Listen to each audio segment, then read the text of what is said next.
एसटीचा प्रताप, चालतं फिरतं हत्यार घेऊन धावणारी बस। महाराष्ट्र राज्य परिवहन महामंडळाच्या बसेस आता प्रवाशांसाठी नव्हे तर जीव घेण्या हत्यारासारख्या बनल्या आहेत।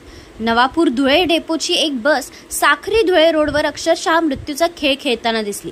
या बसचा समोरील उजव्या बाजूचा पत्रा 1-1.5 फूट बाहेर निघाला असून तो रस्त्यावर धावणाऱ्या प्रत्येकासाठी टांगतीत तलवार बनलाय। कधी खिडकी तुटते, कधी छप्पर कोसळतं आणि आता तर बसचं पत्राच हत्यार बनलंय। याआधी बुलढाण्यात असाच एक प्रकार घडला होता, जिथे अशा निष्काळजीपणामुळे सकाळी पोलीस भरतीची प्रॅक्टिस करणाऱ्या 2 तरुणांना आपले हात गमवावे लागले। आता धुळे रोडवर पुन्हा हाच प्रताप दिसतोय। महामंडळाच्या आंधळ्या व्यवस्थापनाला या चालत्या फिरत्या हत्यारासारख्या बसेस दिसत नाहीत का, की प्रवाशांचे जीव धोक्यात टाळणं हाच आता महामंडळाचा नवा नियम आहे? परिवहन मंत्री प्रताप सरनाईक यांना या भयावह परिस्थितीकडे लक्ष देण्याची गरज आहे। हा नुसता अपघाताचा धोका नाही, तर महामंडळाच्या बेपर्वाईचं जिवंत उदाहरण आहे।